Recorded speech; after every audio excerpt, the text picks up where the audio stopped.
Shalom, my friends, this is Max Joseph, and I'm here because it is the first day of August, which means it is time for the predictions. To give a quick rundown, the predictions will be a video that will be released on the first of every month and will feature my predictions for the upcoming Academy Awards.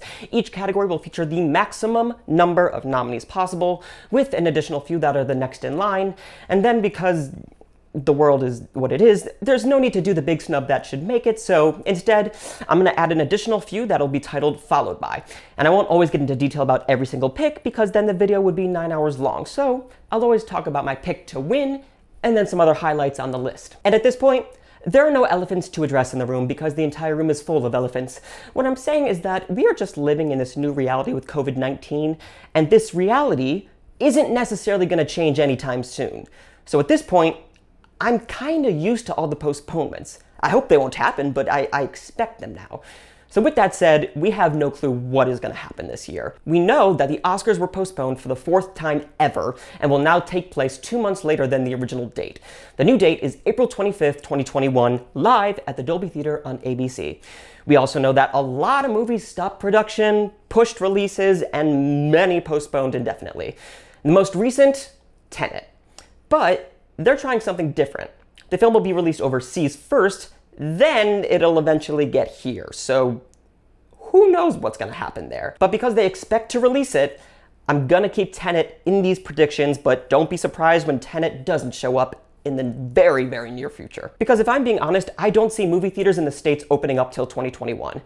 Besides that, probably the most notable postponement recently is Wes Anderson's upcoming star-studded film, The French Dispatch. Disney just announced that it is postponed indefinitely. That's huge. Along with the live-action Mulan, neither have a new release date. It hurts to do this, but I have to take French Dispatch off of these predictions. That being said, there is still a lot coming out, especially on Netflix. If the date doesn't change, this year's Oscars will just be Netflix versus everyone. There's only one thing I know for sure, and that is right now, the Oscars are happening on April 25th, 2021, and predictions need to be made. But before I go into my predictions, please make sure you like this video and subscribe to my channel, and ding that little bell to get notified whenever I post new videos. But more important than that, please make sure that you are registered to vote and cast your ballot when the time comes. Register to vote at www.vote.org. And so, here are my predictions for the 2021 Oscars, August edition. Best Picture. All right, my friends, buckle up because it's time to look at some festivals. Last year at the New York Film Festival, we saw 3 Best Picture nominees. That's a third of the total. We had Irishman, Marriage Story, and your eventual winner, Parasite. So chances are good that we are looking at least one of the nominees in this festival. And the one that is getting all the attention is Chloe Zhao's Nomadland, starring Frances McDormand and David Strathairn, both of whom I'm predicting to make their respective acting categories. And something else to note is that not only is Zhao directing, but she is writing and doing the editing. I think that's something Searchlight is going to be campaigning a lot. Triple threat. The director of the New York Film Festival, Eugene Hernandez, said, "We know that Chloe Zhao's masterful film Nomadland deserved a central spot at the New York Film Festival as soon as we saw it. We're elated to share Chloe and Fran's remarkable achievement with New York audiences this fall." My friends, I'm ready. This has a lot of potential to be something great. So with that, I moved Nomadland up to my 3rd slot, but I still think Netflix is the one to beat right now. They obviously have my frontrunner Mank, but they also just closed a $56 million deal for Aaron Sorkin's Trial of the Chicago 7. So both Mank and Chicago 7 have been near at the top of my list since the beginning, and now Netflix has both of them. So Netflix has Mank, Trial of Chicago 7, Hillbilly Elegy, and Five Bloods. They have 40% of my predicted nominees for Best Picture. That is insane. Speaking of Five Bloods, I'm not counting it out quite yet, but I am worried that so much time will have passed by the time voting begins, and I think it may be forgotten a little bit. I hope I'm wrong, because I really think it's an incredible film and so timely, but there's so much coming out, especially on Netflix, and I think the focus of Five Bloods will be on Delroy Lindo. And I'm gonna stick with Mank because it has everything going for it. Heavy-hitting director, actors, writer, editor, composers. It has all the pieces to win this. Plus, nostalgia, nostalgia. I have that feeling that if you love Citizen Kane and this is half as good as we're all anticipating it will be, it's gonna be an easy win. But I will say, those first images we got of Chicago 7 are glorious. I expect it to be a mega player in nearly every category, and I think that it's gonna go head to head with Mank in a lot of them. Best director. Like I just said, Mank versus Trial of Chicago 7, Fincher versus Sorkin. There's a lot of head-to-heads this year, and it's kind of awesome. And I'm very close to giving it to Sorkin, but I think he may have better luck with screenplay. But don't count out Chloe Zhao. I could see her New York Film Festival headliner do some damage and could maybe even do enough to get her this win, which maybe could even get her picture. But because we have the two directors who have not yet won this Oscar, I'm not sure that's gonna happen. Also, because French Dispatch is no longer in the running and Dune has been moved down a few slots, we have two new players in my 5. News of the World, directed by Oscar nominee Paul Greengrass, and Hillbilly Elegy, directed by Oscar winner Ron Howard. They both feel like they're Best Picture nominees and screenplay options, so I think it makes sense. And with Hillbilly Elegy, it's Netflix, so we know it's actually gonna come out. In the end, look for Fincher versus Sorkin. It's gonna be a Social Network showdown. Actress in a leading role. A brand new addition to the lineup, which I am thrilled about, is my favorite female actor of all time, the Queen, the Oscar winner, Viola Davis. And I think that this race isn't gonna be as close as I thought it would be. For now, I'm gonna stick with Pfeiffer because I obviously think she'll be incredible, but she's also the only one of these 5 who have never won an Oscar. Not that you should win an Oscar because you've never won, but I think it might be on voters' minds. And if she does the work, I think it could happen for her. If not, this is wide open. There's not really anyone who is out of the question. I can see Viola do it. I could see Frances McDormand do it. I can see Kate Winslet. I could see Hudson. I could see Zegler, anyone. But someone that I've been thinking a lot about is Amy Adams. Let me paint a picture for you. Can you imagine if in the same year, Amy Adams and Glenn Close won their Oscars? Adams has been nominated 6 times. Close? 7. Close is right behind Peter O'Toole for the most nominations without a win, and Amy Adams is just behind her. So I'm not saying Amy Adams is gonna win, but I'm not saying it's not gonna happen. Even though she's at number 7, she could easily be at number 1. We'll see what happens with Pfeiffer.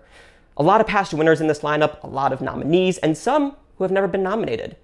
It's gonna be good. Actor in a leading role. Assuming that Lindo goes lead, I have a hard time believing he's not the frontrunner for the foreseeable future. But like I said earlier, I'm a bit worried that too much time will have passed and people will start to forget about his performance, which would be a tragedy. I don't think that's gonna happen, but the Oscars aren't for over 250 days. I pray that Netflix puts some good money into Lindo because he should probably win this in a landslide. Then a lot of people may think Gary Oldman is the frontrunner, and I think that's a good call, but he did just win a few years ago, and at this point, I think he'd have to give the greatest performance of his life to top Lindo. It's possible.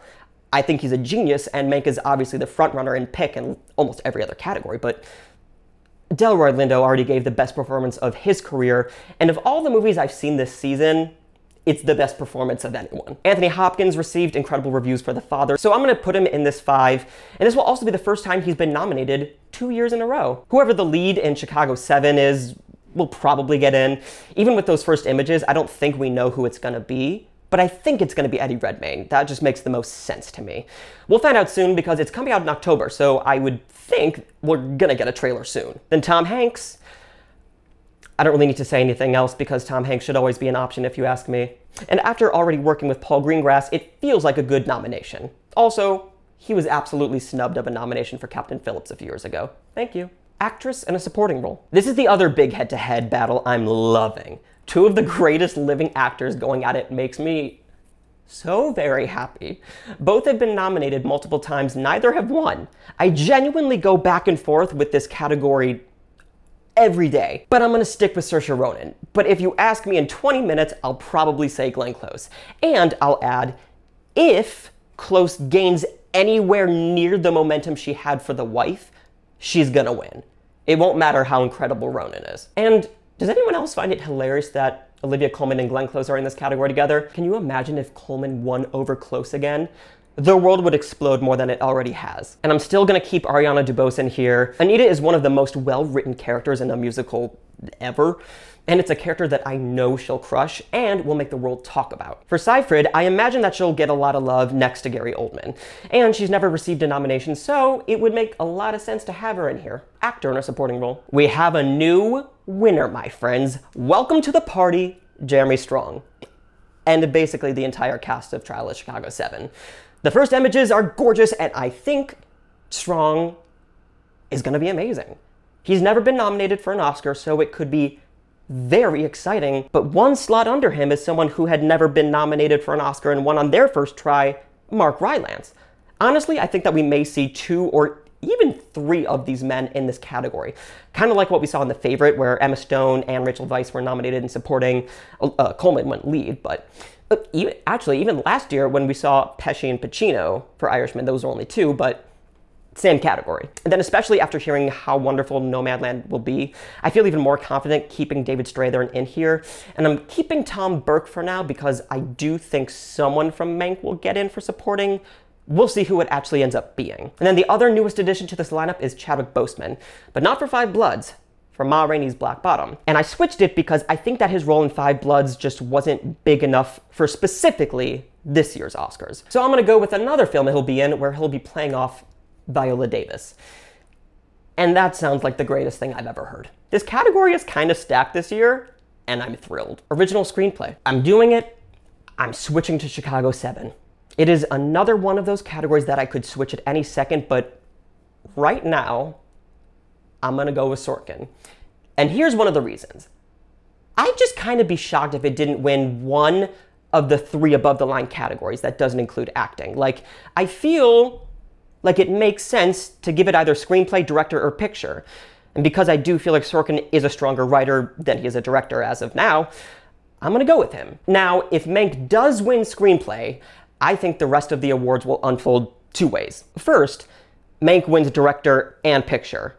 Second, Chicago 7 wins director and picture. I don't think it'll be a split. I think whoever wins director is gonna win picture. So all that being said, although I'd like to think this race is wide open, I just don't think it is. And I'll continue to say it, they're Netflix. So we know they're coming out. So it's pretty safe to have them up front. Not the case with every category though. Fun fact / stat, in the last decade, every single winner in this category was at least nominated for Best Picture. 5 times, the winner ended up going all the way to win Best Picture. Pretty good odds. Adapted screenplay. I think the only option at this point is Nomadland. I've had it as my winner forever. And again, now that it's headlining New York Film Festival, it makes this decision just so easy. So I'm gonna go with Chloe Zhao, who will become only the 8th woman ever to win this category. Diana Ossana was the last woman to win this award for Brokeback Mountain 15 years ago. So it's about time this happens. I'm ready. And then everything else kind of just falls into place because 2 and 3 are my other Best Picture nominees. And then it just goes in order of what I think has the best shot. Last month I talked about I was hoping that Greyhound would maybe receive a bit more buzz, but I don't think that's gonna happen. I love Tom Hanks, but I don't think that it's gonna be a double nomination kind of year for him. Another fun fact / stat, in this last decade, every single winner of this category was at least nominated for Best Picture, just like original. And out of these 10, only 3 ended up winning picture. Just something to think about. Animated feature. Assuming Soul comes out on time, this is probably the easiest prediction of the year. It's gotta be Soul until we see literally anything else. No other category feels this obvious right now. There's always something that may have a chance, but when in doubt, just go with Pixar. My favorite stat is that when Pixar is nominated for an original movie, aka not a sequel, it has only lost twice. It's 8 out of 10 for original films. So unless Over the Moon is better than Soul, this feels almost as easy as Parasite winning international film last year. Now, is it possible? Totally. I think Netflix came very close last year to beating Pixar, although that wasn't a sequel, with Klaus. So if a studio can do it, it's probably Netflix. And there's a possibility that Soul won't be released in time, which if that happens, this race is brand new. Because Onward is an original Pixar film, but I'm not as confident that it will be able to keep up with all of the other competition. The trailer for Over the Moon is beautiful, and I'm really excited about Glenn Keane, who won an Oscar with Kobe Bryant, rest in peace, for their animated short. So if it does come down to Over the Moon and Onward, I'm not sure Pixar will be able to take it. We'll see. It would be a pretty insane moment if we saw Netflix take home their first Oscar for animated feature over Pixar. Cinematography. All right, so this one was a big loss because I had to take out French Dispatch. And if that's the case, I really don't think I can choose something that isn't Dune at this point. I think it might become a bit more clear when we get some trailers for all of these movies, but because of how grand I think it'll be, if it has even a quarter of the gorgeous photography that Roger Deakins gave in Blade Runner 2049, it's hard to not put your money on Greg Fraser, which would also give him his first Oscar. But I will say, we now have a frontrunner for next year's cinematography. You gotta thank Robert D. Yeoman for French Dispatch. Maybe it'll give him his first win as well. Mank also feels like a pretty easy option, but because we have nothing to look at, it's hard to judge it. But I'm gonna assume Eric Messerschmidt is gonna do something spectacular. Assuming Tenet is eligible this year, I would think it's a shoo-in as far as a nomination is concerned. Production design. Here it is again, my friends. The jingle. Nostalgia. Nostalgia. It's just a thing. Mank is bound to release some stills any day now, and I'm just ready. I need it. Because I know that I'll have so much nostalgia. And Citizen Kane isn't even one of my favorite movies. But because it's Citizen Kane, people are gonna naturally have a reaction to a movie being made about it. I get it. I will continue to say it. If they made a movie about the making of Shawshank, you better believe I'd be chomping at the bits to catch all the little Easter eggs. Like, if I saw one of the prison uniforms in one of the stills, I'd lose it. Point being, just like Once Upon a Time in Hollywood did last year, this is gonna make voters very happy. And that's honestly what the world needs right now anyway. Now, is it a done deal? No. Did we see all those Dune stills? I mean, that is absolutely an option. But with losing French Dispatch here, plus nostalgia, I'd stick with Donald Graham Burt bringing home his second Oscar for Mank. Costume design. Again, Dune. Unlike many other categories, I think with costume, you can get a pretty good idea what the costumes will look like in a movie based on some stills. But obviously it's also about how the costumes are used to tell the story, and you can really only know that once you see the film. But to me, it looks like these costumes are incredible. Unless Eternals just crushes it, or if they decide to give it to another period piece, and I know I sound like a broken record, but with French Dispatch out of the way, it's Dune's to lose. Plus, it would be the first win for Jacqueline West and Bob Morgan, which is always exciting. Film editing. We all put so much pressure on this category, and sometimes I forget why. And then I remember that since 1934, less than 15 times has a film won Best Picture with at least a film editing nomination. Then I say, oh yeah, that's why. Stats were meant to be messed with, but maybe not this one. Dune is obviously my pick to win, and to be safe, I have my top two options for Best Picture in here. Tenet feels pretty good because although Nolan films don't have as many sound nominations as this one, he still has 3 in this category. So I'm assuming that it'll get in. News of the World feels good as well because Paul Greengrass is teaming up with William Goldenberg, who already has 1 win for Argo and 4 other nominations on top of that. And his movies kind of fit all together. Makeup and hairstyling. Because The Witches has been postponed, it's off the list, as is French Dispatch. And I think we'll know pretty quickly whether or not Mank is the frontrunner once we see some photos of what this looks like. Netflix was somehow shortchanged last year when Irishman somehow missed out on this nomination, and I don't see it happening this year for one of their top contenders. Then after Mank, we got 2 sci-fi movies, a period piece / biopic, and then a full-fledged musical. It's actually a pretty diverse lineup, and I'm pumped about it. Sound. Just sound. So the good news is that I still think that Tenet will be eligible, so it's easy to stick with that winning. Nolan films have done pretty well in these sound categories in the past. 8 nominations, in fact. His films have either won or been nominated. And it's a smart move keeping Richard King, a 4-time winner, 3 of those with Nolan. So unless Tenet isn't eligible, my money is probably going to be on this for a while. If not Tenet, I think it'll be the other big blockbuster film, Dune. Villeneuve is teaming up again with Oscar winner Mark A. Mangini. Mangini was nominated for Blade Runner 2049. He also won the award for Mad Max Fury Road and was nominated another 3 times before that. So Tenet and Dune are in a good spot to win this, but I can't not pick Tenet to win right now.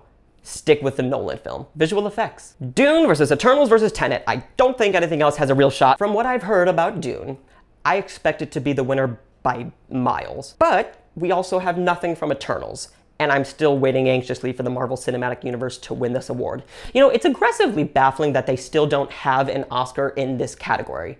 Like, what will it take? Anyway, Also, never count out a Nolan film for visual effects. His films have won this award twice, nominated once more, so expect to see at least a nomination. I don't see it winning. I think Dune's gotta be the frontrunner. Original score. I cannot wait for Dune for so many reasons. One of the biggest ones is that Hans Zimmer is one of my favorite composers, and he decided to work on a passion project instead of going to work with Christopher Nolan. I'm telling you, Hans Zimmer is about to produce maybe his greatest score ever. Next to Lion King. Hans Zimmer will earn his 11th nomination and only second win. I feel like he already has 100, but he doesn't. Anyway, 11th nomination, second win.